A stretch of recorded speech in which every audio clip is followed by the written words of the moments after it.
just going to introduce him. And so, Michael Fishbach, he's the founder of Great Whale Conservancy. Michael's going to show a short film, say some words, and then I'll have a little question and answer with him. So get your questions into Slido, please, or get your hands up ready. Michael.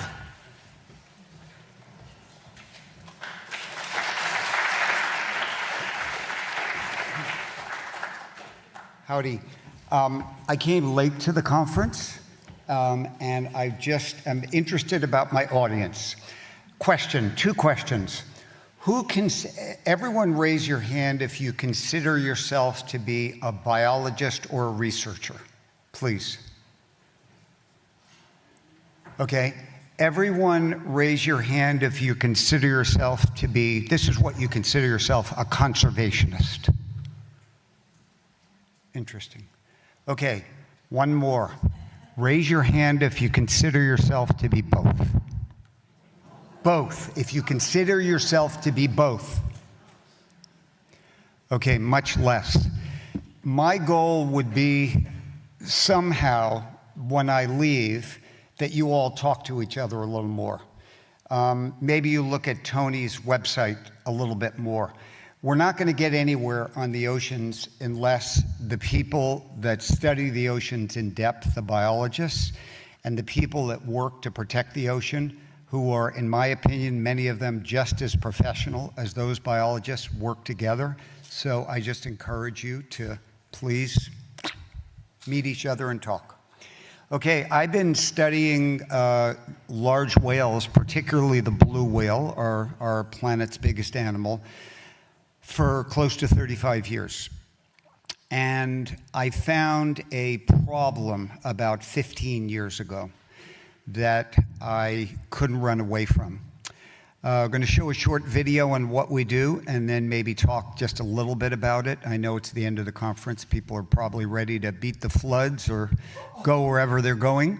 But the video explains what we do. Do a little bit of talking, and then I'd love to get some questions. Here we go. This is what we do.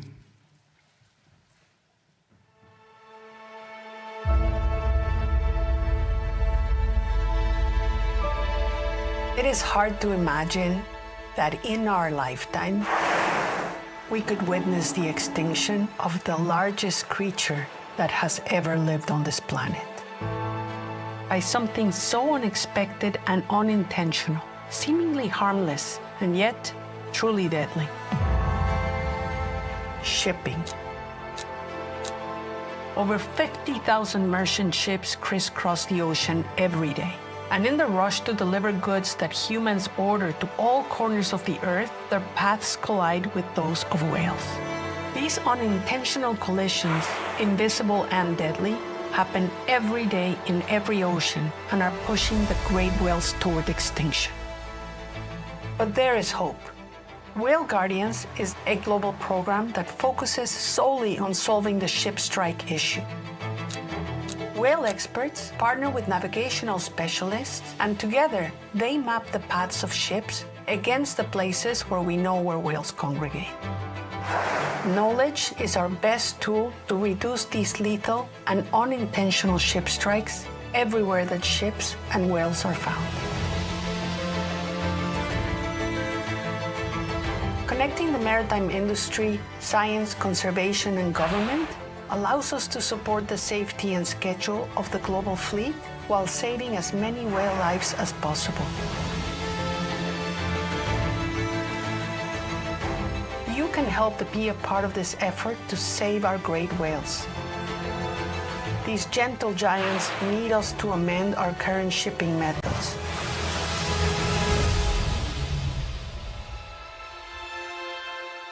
Only with your support can we ensure abundant whale populations for generations to come.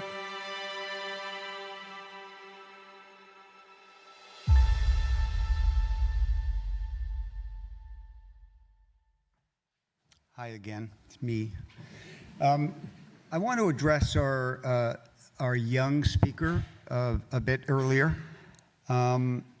I saw a problem, and it's a very serious problem because whales are a critical component of the oceanic ecosystem and a critical component of our ability to get out of the climate mess that we're in. They enhance a lot of primary productivity in the ocean, which pulls a lot of CO2 out of the atmosphere, and we are down over 3 million whales since before the era of whaling. So I wasn't going to continue this work anymore unless I could make a difference, and a difference meant saving lives. That was the only difference that was going to keep me in this work. And believe me, almost all that whale footage is taken off my research boat. It's pretty much fun to be around those whales, those blue whales and other whales, and it's the favorite part of my year. But I now spend most of my year doing what this gentleman earlier suggested. I don't know you, but what you suggested, making a difference now, because we don't have time. We really don't have time to piddle around and try to figure out how to save our oceans in the future. But I saw a lot of people here doing what they can to give us ideas to enrich this or that part of the ocean, and I applaud that. But just to let you know, our effort is global. It's scaling up. It's a massive job.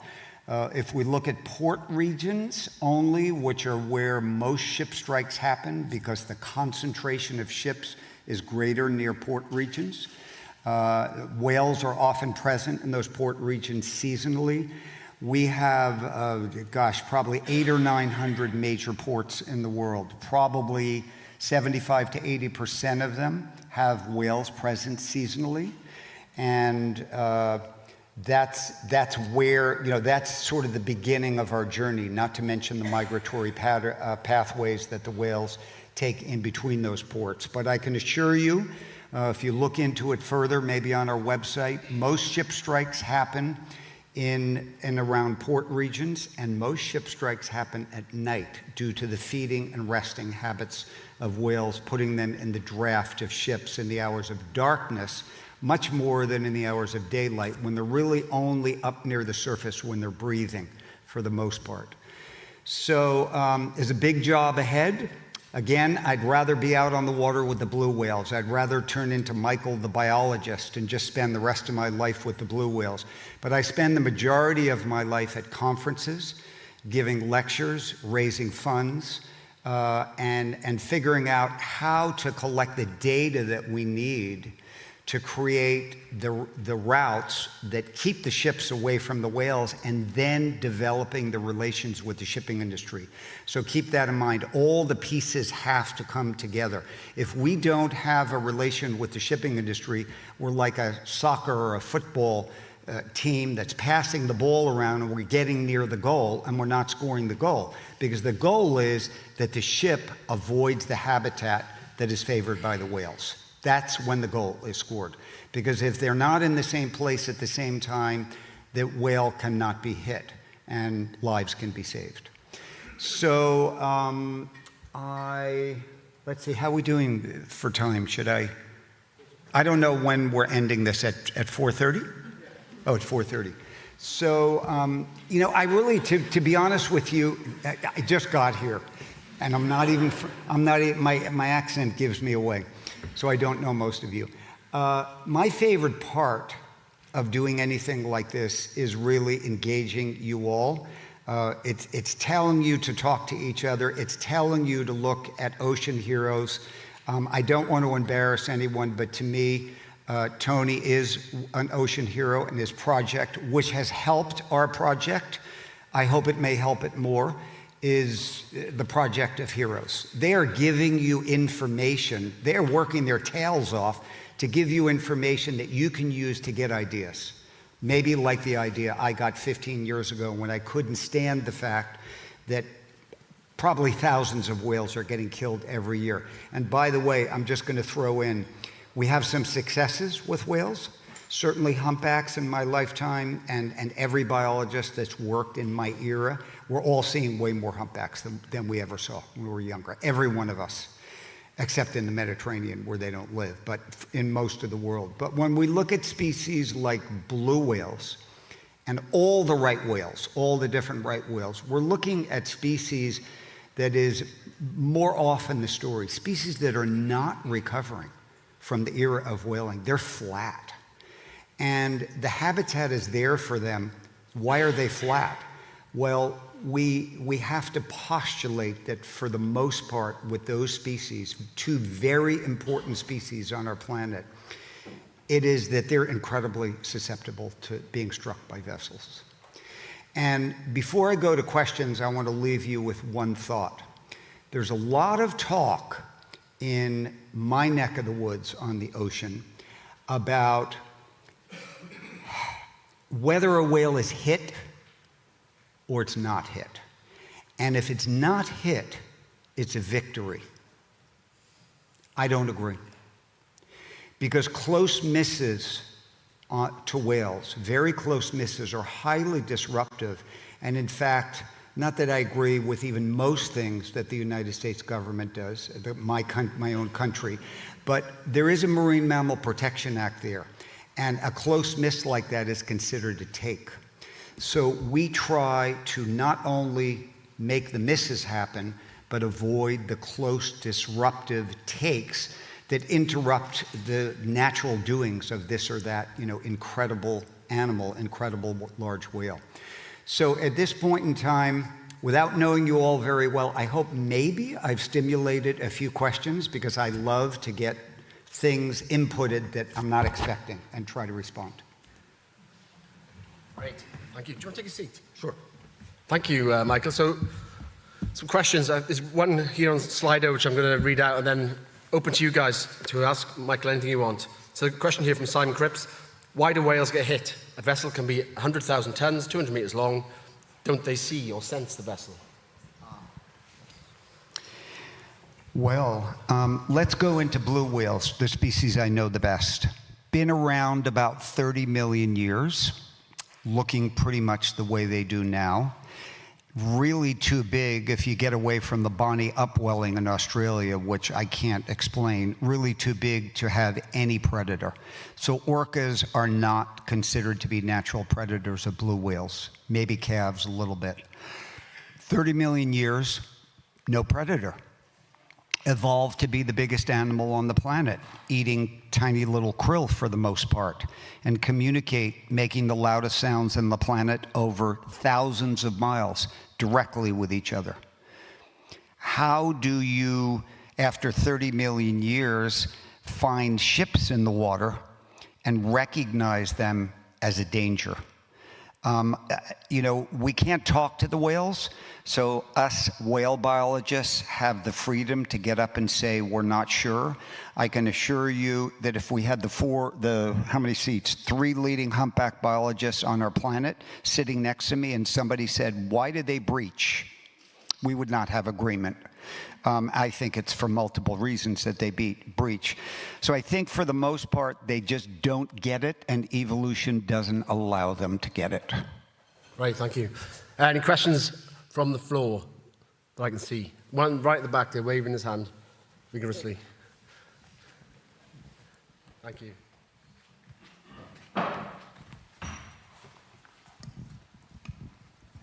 Hi, I'm Reese from Ocean OS. We're building AI solutions for the ocean. Michael, I was wondering what technologies you use to detect and sense whales, and do you use any technologies to alert ships or communicate with ships? Okay, it's a very good question, and in order that you understand my answer, I need you to understand how close my relationship is with the shipping industry. I actually came to London yesterday to go to a very high-level shipping conference. The shipping industry functions best when it can set each route for its vessel in advance, and it more or less can rely on that route. So, of course, there are exceptions. Weather is one of them. But our strategy is to get actual, real, reliable data, not modeled data. The industry does not appreciate modeled data as much as actual observational data when you're asking them to do something specifically different than they would be doing anyway. So we are literally 98, 99% actual data. That means traveling to parts of the world and hiring teams and sending them money once a month to go out 5 or 6 times and collect whale data.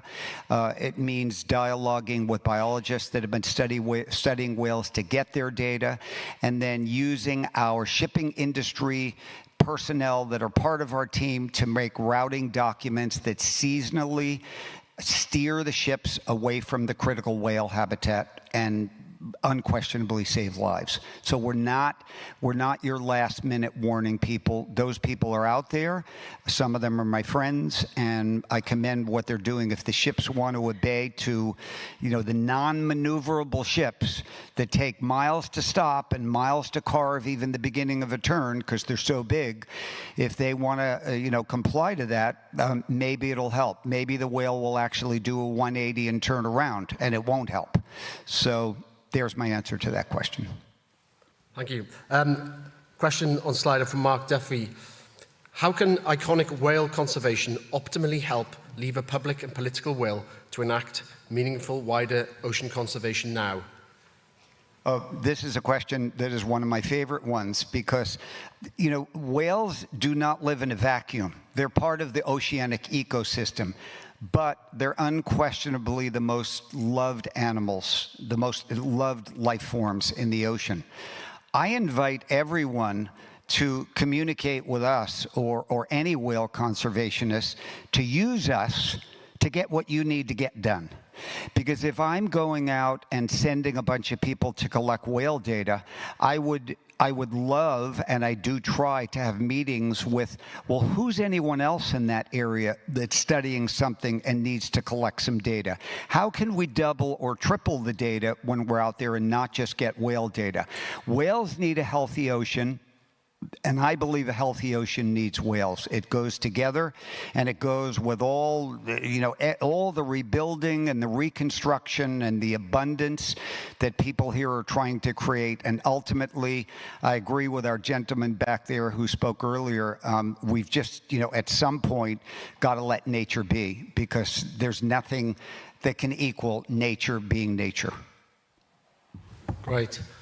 One final question from the floor. If anybody's got one, put their hand up now, quickly. Right in the corner over there. Thank you. Hi, Michael. Eve from the Environment Agency. Could the distribution and availability of krill also be having an impact on the whales? Because you mentioned that, yes, it could be ship strike, but obviously there are a lot of other factors at play, and I just wondered if you could elaborate on those. Yeah, I love that question as well, because it's actually, we need you to look up the whale pump when you go home. So just type in on your computer whale pump. So a little story. When whaling really took off in the Southern Ocean a long time ago, over a century ago, that's where the greatest krill biomass in the world was. And everybody thought that when the blue whales in particular were taken out of the equation, and they were literally almost gone in the Southern Ocean, everybody thought that the krill population was going to explode, because these giant animals that fill their mouth up with seawater and krill weren't going to be there to eat the krill. Guess what happened? The exact opposite happened, because the whales stimulate their food by going. I'm going to give you a little story about the life of a blue whale over the course of a year, and that's a species I know a lot about. A blue whale migrates up to a couple thousand miles to a place where it knows historically there will be a seasonal upwelling, bringing nutrients to the surface of the water. What makes phytoplankton bloom? That nutrient layer coming up into the photic zone of the ocean, mixing with phosphorus, iron, and nitrogen. When that happens, phytoplankton explodes. Zooplankton eats the phytoplankton. This is simplified. Krill eats the zooplankton. The whales eat the krill. The whale poops. There's more phytoplankton. That's the whale pump. Okay, at the end I'm going to, in 10 days, I'll be in Baja, California with blue whales for a little over a month. Every day, blue whales, blue whales, blue whales. One day, you know what's going to happen? I'm going to wake up, I'm going to go out on the water, and there isn't going to be a single blue whale there. And I don't know when it's going to happen, but it's going to be when the upwelling breaks down. And when that happens, they are gone en masse. They're gone. Where are they gone to? The place that historically they know that the next seasonal upwelling is going to happen. And they will go, poop in that upwelling, sort of consciously helping the abundance, the cranking of the natural world to happen. So I think it's a great idea to look at krill, distribution globally. It tells you a lot about where the whales will be, but it doesn't tell you the impact that the whales have on that krill biomass. And more whales are going to mean more phytoplankton, hence more krill. Thank you, Michael. I'd love to go on, but we can't, I'm afraid. I've got a few words to say, but first, thank you very much for your time. Thank you.